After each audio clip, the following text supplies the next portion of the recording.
अस्सलाम वालेकुम स्टूडेंट्स। आज हम एक्सरसाइज 8.2 में लास्ट के दो क्वेश्चंस करेंगे जो कि बिल्कुल आसान से क्वेश्चंस है, इसलिए मैं क्वेश्चन नंबर 6 में सिर्फ हिंट्स प्रोवाइड करूंगा। क्वेश्चन नंबर 7 में भी थोड़ा सा आपको समझाने की कोशिश करूंगा, लेकिन क्वेश्चन नंबर 6 आप खुद करेंगे। देखिए क्या है क्वेश्चन। क्वेश्चन नंबर 6 है, we have given a coordinator in coordinator ABCD। देखिए कोऑर्डिनेटर है, quadrilateral ABCD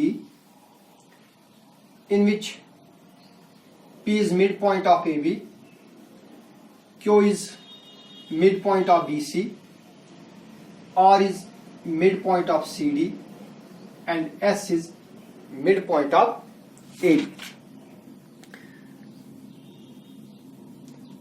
और बेटा अगर हम इन मिड पॉइंट्स को ज्वाइन कर देंगे, P को R के साथ और S को Q के साथ, then we have to show that this PR and SQ bisect each other। ठीक है ना। तो आपके पास गिवन है, गिवन कंडीशन है, इन quadrilateral PQRS, P is midpoint of AB, Q is midpoint of BC, R is midpoint of CD and S is midpoint of AD। And you have to prove that PR and SQ bisect each other। Bisected each other। देखिए बेटा, आप एक construction लिखेंगे, you join PQ, QR, RS and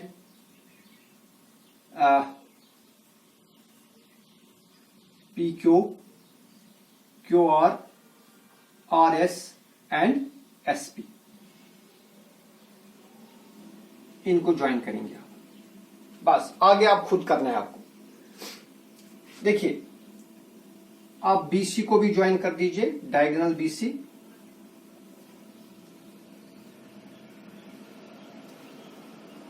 okay, आप इस तरह join कर दीजिए। तो बेटा आपने क्वेश्चन नंबर 1 में भी पढ़ा, 2 में भी, 3 में भी, 4 में भी, इवन 5 में भी आपने पढ़ा कि इस कोऑर्डिनेटर के अंदर जो दूसरा कोऑर्डिनेटर बन गया PQRS, इट्स अ पैरेललोग्राम। इसी एक्सरसाइज 8.2 के पहले क्वेश्चन में आपने पढ़ा, अगर आपको याद होगा, प्रूव दैट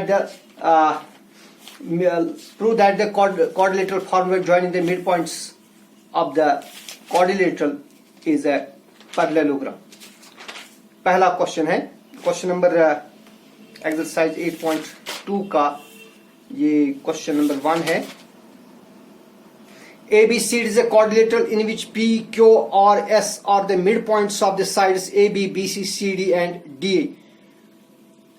Show that, उसका चौथा पार्ट है PQRS is a parallelogram। तो बेटा सेम सिचुएशन यहां पर है। यह given ABCD which is a quadrilateral, इसके मिड पॉइंट्स है PQRS, तो PQRS से पैरेललोग्राम। तो आपको यहां सेम प्रोसीजर अप्लाई करना है जो आपने क्वेश्चन नंबर 1, 2, 3, 4 में अप्लाई किया, और आपको खुद ही दिखाने की जो PQRS ये पैरेललोग्राम है। अब जब PQRS पैरेललोग्राम बन गया, अब आपने बेटा आपने एक थ्योरम की है, diagonals of a parallelogram bisect each other. देखिए एक पैरेललोग्राम बन गया PQRS, तो आप प्रूव करोगे PQRS पैरेललोग्राम। अब देखिए इस पैरेललोग्राम में दो डायगोनल है, एक है PR और दूसरा है SQ। You know that diagonals of a parallelogram bisect each other, hence यहां पर भी हम कह सकते हैं कि जो PR और SQ they bisected each other। Okay, तो ये क्वेश्चन नंबर 6 है, ये आपको खुद ही करना होगा, ये बिल्कुल आसान सा क्वेश्चन है। Let's move on question number 7 and last question of this chapter. It is in right triangle ABC, right angle at C। देखिए this is a right triangle ABC, right angle at C, M is mid point of hypotenuse A B. इसमें जो A B है hypotenuse है, इसका mid point है M. Through this M a line is drawn parallel to BC। यहां से हमने एक लाइन ड्रॉ करी which is parallel to BC and it intersects AC at point D। ठीक है ना, ये MD जो है it is parallel to BC and intersects AC at point D। okay, so our given condition is triangle ABC is right angled at C। M is midpoint of AB and MD is parallel to BC। MD is parallel to BC and MD intersects AC at D। एक तो जो MD है it is parallel to BC और MD जो है AC को intersect कर रहा है D पर। We need to prove number 1 D is mid point of AC। Number 2 MD is perpendicular to AC। Number 3 we have to prove that CM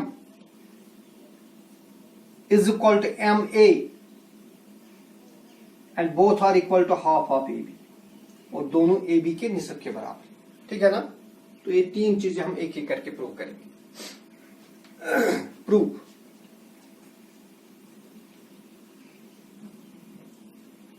देखिए बेटा, since in triangle ABC M is midpoint of AB। जो M है ये AB का mid point है and MD is parallel to BC।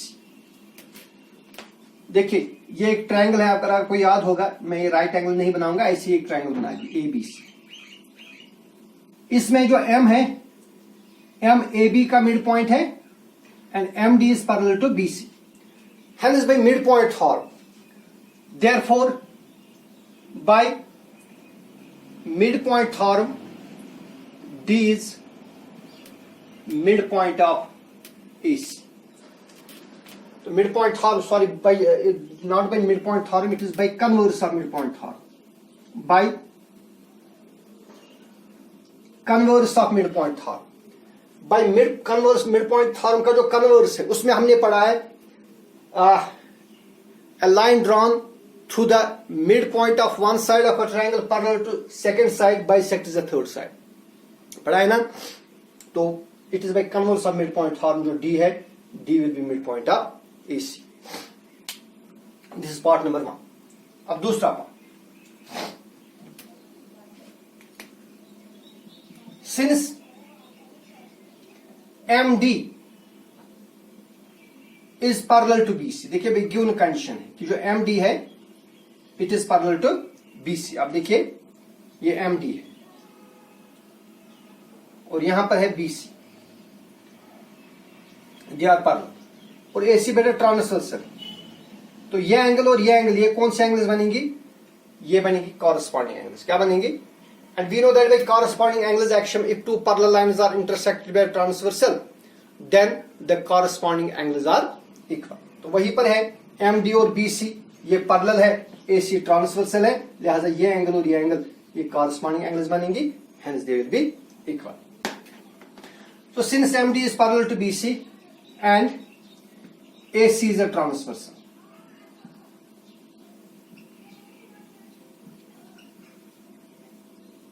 therefore angle ADM means this angle,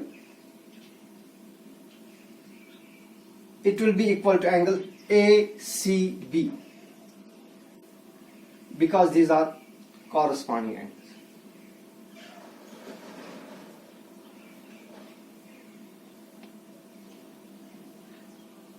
ठीक है ना।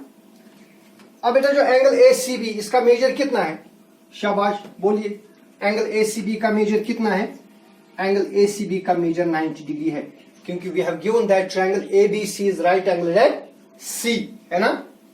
But angle ACB is equal to 90 degree, है कि नहीं, बिकॉज ट्रायंगल ABC कहां पर राइट एंगल है, C पर, तो लिहाजा एंगल ACB 90 डिग्री होगी। सो देयरफॉर एंगल ADM ये कितनी होगी, एंगल ADM ACB के बराबर है, लिहाजा ADM भी कितनी होगी 90 डिग्री। तो बेटा ये वाली ADM ये एंगल भी फिर कितनी होगी 90 डिग्री। जब ये 90 है इसका मतलब हुआ जो MD है it is perpendicular to AC। दूसरा पार्ट जो प्रूव करना था, MD is perpendicular to AC, ठीक है ना, ये हो गया दूसरा। तीसरी चीज जो हमें प्रूव करनी है वो ये कि CM और AM इक्वल है और दोनों AB के हाफ के बराबर। पार्ट नंबर 3, देखिए यहां से मैं दो ट्रायंगल्स उठाऊंगा इन राइट ट्रायंगल। एक है राइट ट्रायंगल ADM, क्योंकि अभी हमने देखा MD is perpendicular to AC, so triangle ADM is a right angle triangle. In right triangle ADM and right triangle दूसरे में उठाऊंगा CDM, यानी ये वाली ट्रायंगल और ये वाली ट्रायंगल वी है। देखिए भाई दो ट्रायंगल्स में क्या है, नंबर 1 इस ट्रायंगल का जो AD है, ट्रायंगल ADM का AD किसके बराबर है, ये CD के बराबर। क्यों बेटा, बिकॉज अभी आपने प्रूव किया D is mid point of AC, अभी पहले पार्ट में आपने प्रूव किया, लिहाजा जो AD और CD आपस में इक्वल होगा। नंबर 2 एंगल ADM इसका मेजर 90 डिग्री है और एंगल CDM इसका भी मेजर 90 डिग्री है, तो लिहाजा इक्वल होंगे because each is 90 degree.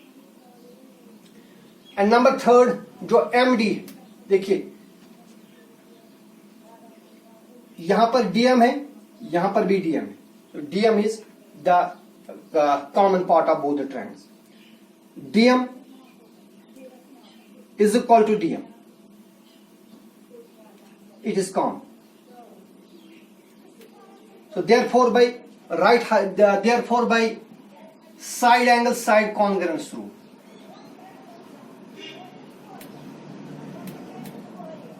triangle ADM is congruent to triangle CDM। जब बेटे दो ट्रायंगल्स कॉन्ग्रुएंट होंगे इनके कॉरस्पॉन्डिंग पार्ट्स क्या होंगे, इक्वल होंगे ना। देयरफॉर जो AM इसका कॉरस्पॉन्डिंग का पार्ट क्या बनेगा, CM। AM is equal to CM, these are corresponding parts of congruent triangle.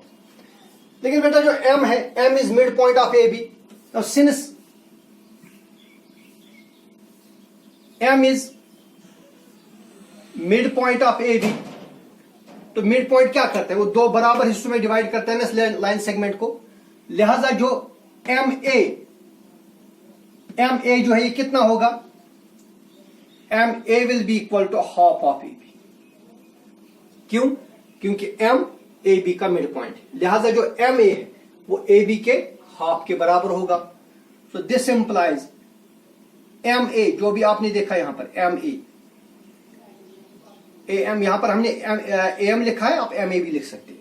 MA is equal to CM और MA किसके बराबर है, half of AB, hence MA is equal to CM is equal to half of AB। This is the end of your chapter number 2। अब इसमें एक chapter है statistics, वो इंशाल्लाह जल्द ही उठाएंगे, लेकिन आप इन दो चैप्टर्स पर मेहनत करिए। जहां कोई बात समझ ना आई हो मुझे इन्फॉर्म करिए, मैं दोबारा दिखाऊंगा। अल्लाह हाफिज।